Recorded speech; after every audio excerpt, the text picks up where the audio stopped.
The Tennis Gambling Podcast on the Sports Gam Podcast Network is brought to you by Underdog Fantasy. Play their fantasy pick'em for a chance to win 100 times your money in NBA, MLB, NHL, golf, and more.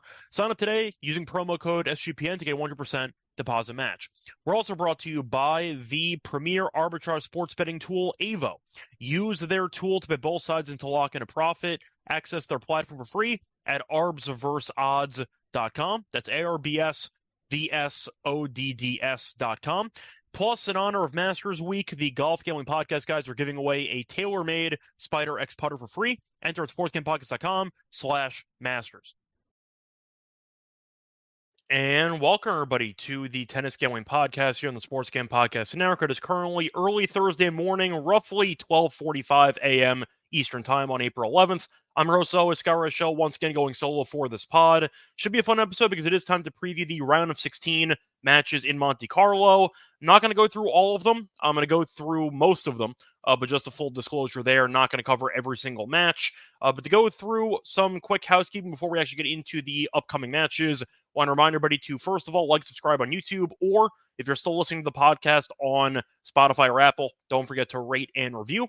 Also, a reminder to check out the merch store on the SGPN website because we have great merchandise for the show. We got t-shirts, we got mugs, a lot of Tennis Gambling Podcast related merchandise, and it's high quality stuff. Recommend you buying something. Also, a reminder that we are a part of the SGPN network because of the fact that, one, it's a great platform where we have a bunch of high quality gambling shows, not just tennis. And we also have, for example, baseball, also have golf. We have the upcoming Masters, and we have a lot of other great overall podcasts. But I want to focus on one podcast in particular. I mentioned a second ago, the Golf Gambling Podcast, because that is the featured podcast of the week. And in honor of Masters Week, the Golf Gambling Podcast guys are giving away a new putter, giving away a tailor-made Spider X putter.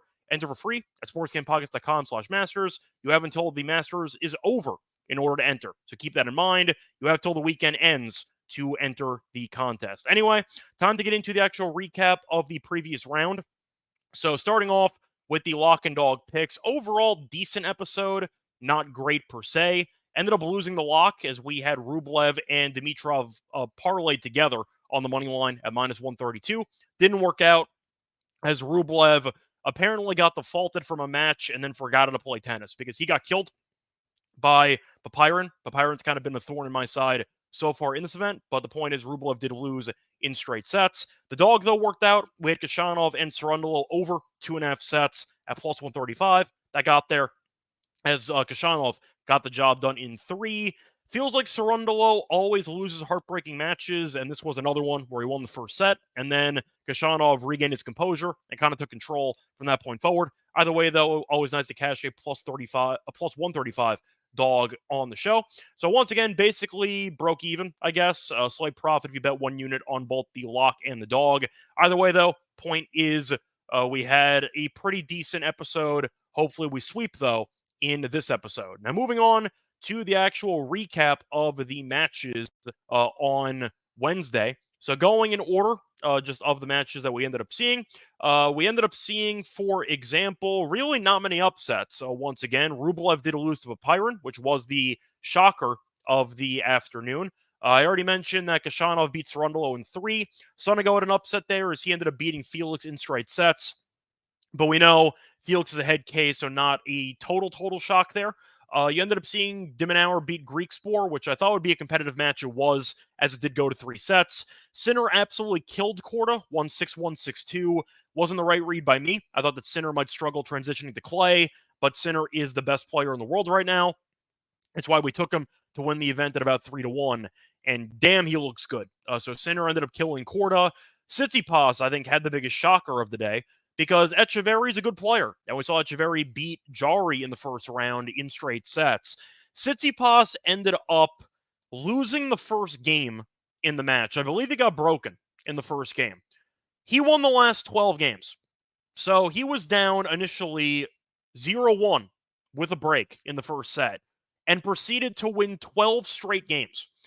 I don't think anybody saw that coming. So Tsitsipas completely destroyed Etcheverry. Not exactly sure what happened there on Etcheverry's end, but he ended up seeing Griekspoor have a competitive match against Dimenauer. You had Khachanov have a competitive match against Cerundolo. You had the opposite of that in this matchup because Tsitsipas winning 6-1, 6-0 after losing the first game is kind of disgusting. Complete body bagged murder, just simply put. So props to Tsitsipas for looking sharp so far in Monte Carlo. He has won the title here in 2 of the last 3 years, and he looks very comfortable. So we'll see what happens as he takes on Zverev in the next round. Hurkacz kept his run going as he beat Bautista Agut in straight sets, 7-5, 7-6. So we do have him to win the quarter. We have Ruud to win the quarter. They do play against each other in the next round, but luckily Alcaraz is injured and he's not playing. So we automatically will have one guy into the quarterfinals with a shot of cashing a pretty decent quarter play. So that's the bright side with Hurkacz winning. Medvedev ended up beating Monfils. A little bit of a weird moment there in the second set as there was a controversial in or out call. Medvedev briefly self-destructed mentally, and then he got back on track as he won in straight sets. And speaking of Ruud, he ended up beating Tabilo in straight sets, 6-2, 6-4. So not really much, I'd say, insane drama yesterday. You had a couple of 3-setters, but both those ended 6-3 in the final set. So no final set breakers, no absolute chaos.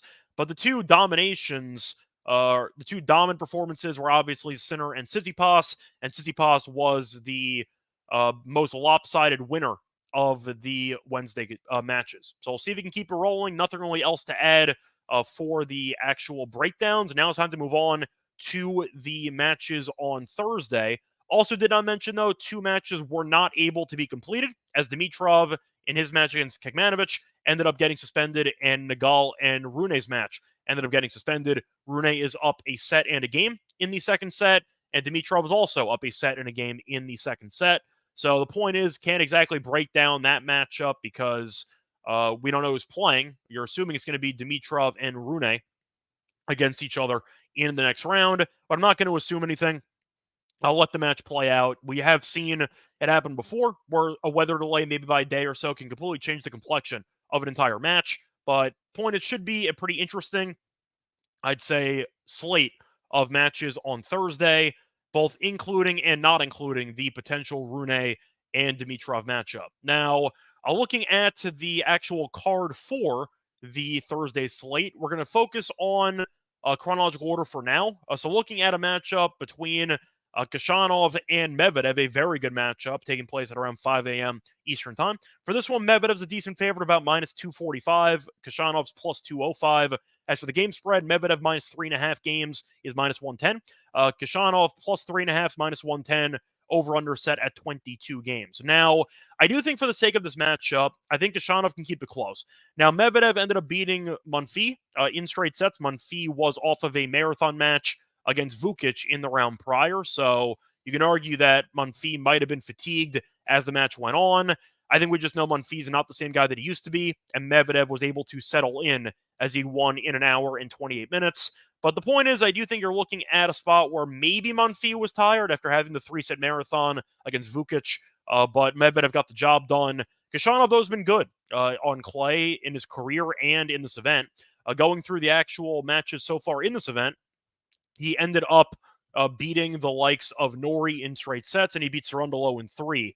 He was also good in Miami. Ended up beating Desir, beat Cerundolo again, and lost to Zverev, as Zverev was in great form. Now, the head-to-head is pretty lopsided. It is 5-1 Medvedev, but they've never faced off on clay before. In fact, every meeting was on hard court, and the last 2 meetings in 2023 did go to a third set. So I think Khachanov can keep the match somewhat respectable. I think he will be comfortable on clay, and I do think that even though Medvedev is a former Masters 1000 champion on clay from last year, I think Khachanov can keep it interesting, and I think that you're looking at a spot where Khachanov can maybe, I'd say he could potentially win the match. I'm not saying that he's going to be, or I'm not saying that he's going to, but I think that this can be competitive. I think it might go 3. So I do think looking at the actual match itself and where the value might be, I think I'm going to have to lean to Khachanov in this one to at least cover the 3.5 games, and I do think that he can potentially win a set. Over 2.5 sets is plus 140, which I am kind of intrigued by. I think there's some value there, and I think that's my main lean for the match. Moving on to the next one, you're looking at a matchup between You know what? I think I'm going to skip this one. De Minaur's taking on Papyron. I don't really have a strong angle on this one. I think I blindly leaned to Papyron based on the plus money, but nothing really strong. Djokovic taking on Musetti, which should be fun because they faced off in Monte Carlo last year, and Musetti did win in 3 sets. So Djokovic was in great form, ended up beating Safulin in the first round, or in his first match, I should say, 6-1, 6-2. Musetti, though, has been good. Ended up beating Fritz in straight sets, beat Fees in straight sets. Fees has been a mess this year, still a win nonetheless. For the actual odds, though, Djokovic is a massive favorite because he is Novak Djokovic. He's minus 450. Musetti is plus 360. Djokovic minus 4.5 games. He is minus 115. Musetti plus 4.5 games is minus 105. For actual set wagering, you can find Djokovic to win in straight sets at minus 155. Musetti to win a set is a plus 125. Match to go to 3 sets is a plus 170. So at first glance, there might be some value on the over 2.5 sets of plus 170. I think that is a good price. Djokovic looked very good in one match, but we know Safulin's not normally a comfortable clay player, so it might have just been a good matchup for him. But I do think Musetti's not going to be intimidated because Musetti did beat him on this exact same court last year. Now, Musetti has been in good form. I think that his game can give Djokovic problems, but we know Djokovic, when he's on, is going to demolish everybody. So I do think it's going to be a pretty tricky match to fully predict. I expect it to be a bit close. I think that Musetti is probably going to lose, but I do think 4.5 games is pretty steep, especially for a guy that beat this exact opponent last year. I think there's a case for Musetti plus 4.5 games, maybe the over in this one.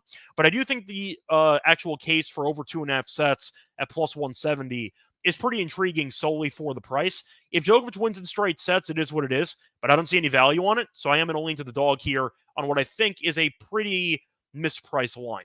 Moving on, you have the match of the day, at least based on paper. You have Zverev taking on Tsitsipas, which should be a lot of fun, as both guys have looked very good so far in this event. Zverev is the favorite at minus 125. Tsitsipas is plus 105. As for the game spread, half a game in favor of Zverev at minus 112. Tsitsipas plus half a game is minus 108. Over-under set at 23. As for the sets, the over 2.5 sets is around plus 120, plus 130. And you're looking at Zverev winning in straight sets is plus 200. Tsitsipas winning in straight sets is plus 240. Now, Zverev looked good in his matchup against Offner. Offner's been really bad so far this year, so I'm not going to overreact to it.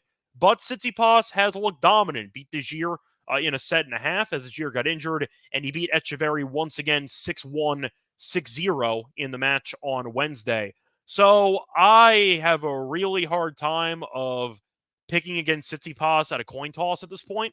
He's won 2 of the last 3 titles in Monte Carlo. He's dominated the head-to-head on clay against Zverev. He is 4-1 in the head-to-head, and he has beaten Zverev in Monte Carlo before.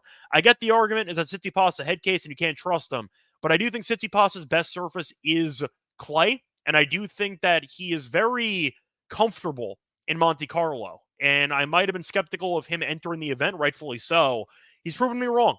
Simply put, now we have Zverev to win the tournament, so hopefully, in a way, we are kind of wrong with this prediction. But plus 105, I think, is a good deal for what I think is just an absolute coin flip. Maybe it goes 3 sets. Maybe if you want to take Tsitsipas in 3, that's not a bad, I'd say, adding extra value to your profit or to your actual odds. But I do think looking at the actual money line price, Zverev minus 125 actually feels a bit steep here based on how good Tsitsipas has been.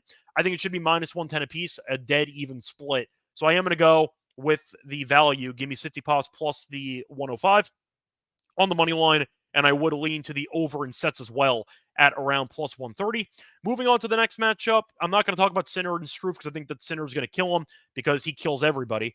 You have Hurkacz taking on Ruud, and for this one, Ruud is a pretty decent favorite as Ruud is currently around minus 211. You have Hurkacz at around plus 181 for the game spread. Ruud minus 2.5 games, minus 124.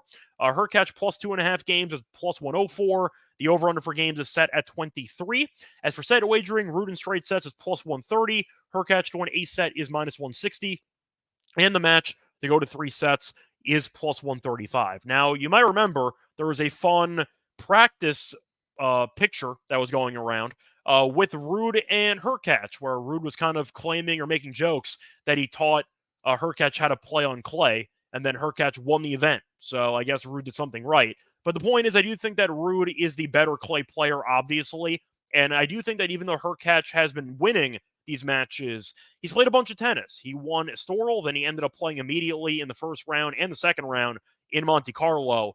No time really off in between those events, and Ruud did lose a heartbreaker in the semi to Martinez in the same tournament. But he got an extra day, and Ruud also had a bye in the first round. So Ruud's the more rested player. He's the better player on clay, and I think that Hurkacz, stamina-wise, might struggle in the latter stages of this matchup. Give me Ruud minus the 2.5 games, and I am going to lean to the straight sets as well at plus 130. Moving on to the actual last match we're going to talk about. You have a matchup between Sonego and Humbert. Humbert's a decent favorite here, as Humbert has been in good form in general this year, and he's around minus 205 on the money line. Sonego's around plus 175. As for game spread, Humbert minus 2.5 games, and you have Sonego plus 2.5. The over-under is set at 23. Over 2.5 sets is plus 130. Now, for this one, I think I am going to lean to the dog here. I am going to go with Sonego. They faced off 4 times in their careers, and Humbert's won the 2 hardcourt meetings, but Sonego did win the 2 clay meetings, including the French Open last year, where Sonego did win in straight sets. So I think with Sonego winning the 2 head-to-head meetings, they faced off last year in this exact same event, and Sonego did win in 3. I'd link to the over. I think history might repeat itself, but Sonego, once again, winning the only 2 clay meetings in their careers, and he's plus 175. That price feels very off to me. Give me Sonego on the money line at plus 175 for the value. That's going to wrap it up, though, for the actual preview of the round of 16 matches. Now it's time to get into the actual lock and dog picks for the show. But before we get into any of that, do want to take a quick word from our sponsor.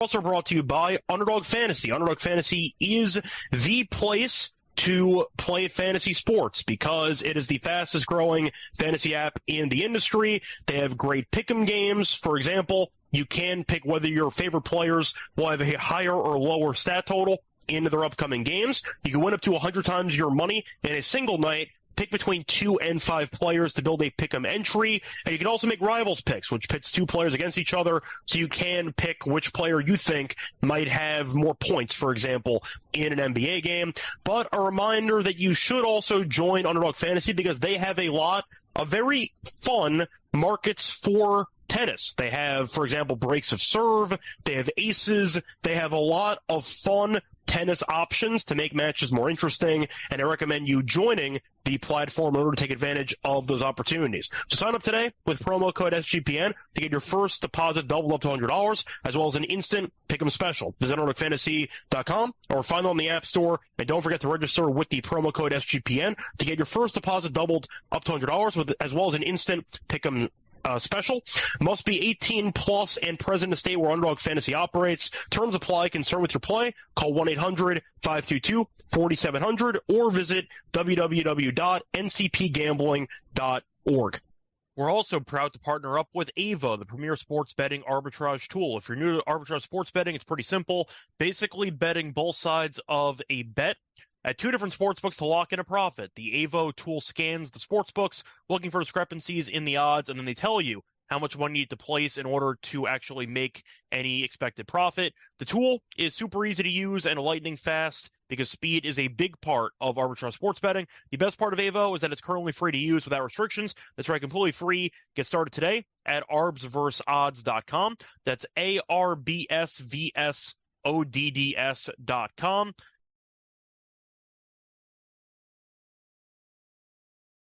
Welcome back, everyone, to the Tennis Gambling Podcast. Just finished previewing the round of 16 matches for Thursday in Monte Carlo. Now it's time for the actual lock and dog picks. Starting off with the lock, I am going to go to one of the matches we talked about last. I am going to look at the Ruud match against Hurkacz, and I am going to go with Ruud minus 2.5 games, minus 124. Simply put, Hurkacz has played a lot of tennis, did win Estoril, then immediately played in Monte Carlo in both the first and the second round. I'm concerned about his stamina, and I do think that Hurkacz is in trouble. He had a marathon against Draper, and Draper's not exactly known for being a great clay player. Then he beat Batista Agut, who's past his prime, who was a guy that I think we'd agree used to be very good on clay, but definitely not the same guy that he used to be. The point is, Hurkacz now is a massive step up in competition, and he's against a guy that is looking sharp. Beat Tabilo in the first matchup that he played yesterday in this event. And I actually think Tabilo's a decent, I'd say, practice tune-up match for Hurkacz. A relatively big server, has some volleying skills. I think Ruud will be able to get the job done, and I just think at the end of the day, the lack of comfort from Hurkacz on the surface might be a bit of an issue. Plus, Ruud ended up beating Hurkacz in their only clay meeting as they ended up winning in the French Open in 4 sets. Did win the first 2 sets, though, in that matchup, so he would have won in straight sets in this event, for example. But simply put, give me the much better clay player who should be more rested at -2.5, at -124 as my lock. For my dog, I think I'm actually going to do it. I am going to go back to the Zverev and Tsitsipas match. Honorable mention, by the way, is Sonego at +175. The problem was I don't know if I could actually trust Sonego enough to bet money on him, but I do think he is definitely more alive than the +175 indicates. Now, my actual dog's going to be in the matchup between Zverev and Tsitsipas. I'm going to take the guy that I have roasted before, a guy that I'm not sure if he's totally focused on tennis, but I think I am going to take him. I'm going to go Tsitsipas on the money line at +105. He's been great, just simply put. Beat De Gere in straight sets, basically, and killed Etcheverry 6-1, 6-0. Zverev's been fine. Ended up beating Offner in straight sets, who's had a really bad 2024. I think Etcheverry is objectively a good clay player, and Tsitsipas won the final 12 games. I just can't ignore that. Now, Tsitsipas is a 2-time champion here, so he's very comfortable in Monte-Carlo, and he's also dominated the head-to-head against Zverev. He's 4-1 lifetime on clay against Zverev. He beat him in Monte-Carlo a couple years ago in straight sets. I believe he's 9-5 head-to-head against Zverev in all surfaces. So the point is, I do think Tsitsipas has just had Zverev's number, and the fact that he's this good in Monte-Carlo, it might have just been me underestimating his potential in this event because of how bad he was in 2024, but first 2 rounds speak for themselves. He looks fantastic, and if you're going to give me +105 on what I think is a true coin toss, I'm taking plus money, simply put. But I think that it's going to be a fun match, should be competitive, but I do think Tsitsipas is in better form, or at least he's more comfortable in Monte-Carlo right now. I'll go with the 2-time former champion to get the job done in this matchup at +105. So once again, my picks for the show, the lock's going to be on Ruud, -2.5 games and -124, and my dog will be on Tsitsipas money line at +105. A reminder, we'll be back once again for the quarterfinals of Monte-Carlo. Until then, though, find me on Twitter at Reichel Radio. Find me on the NBA show, the MLB show, the NFL show, and a reminder, WNBA is coming back in about a month, so we'll be doing that show with Terrell as well. Until next time, though, good luck to all of you and all of your bets. Bye, everyone.